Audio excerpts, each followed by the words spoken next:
Ayan, naalala niyo po si Mayor Magalong, no? Nung una po, meron siyang mga sinasabi. Pero ngayon, mga boss chief amo sir, halos nakaano na siya eh. Halos parang kumakampi siya sa Pangulo ngayon. Di ba? Halos kumakampi sa Pangulo si Mayor Magalong. Nitong mga nakakarang araw lang po. Pero yung mga nakalipas, halos meron siyang mga sinasabi eh.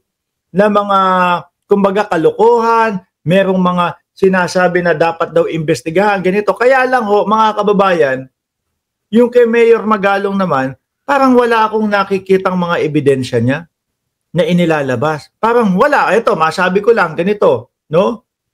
Parang wala akong nakikitang mga ebidensya ng ganito, ganyan eh.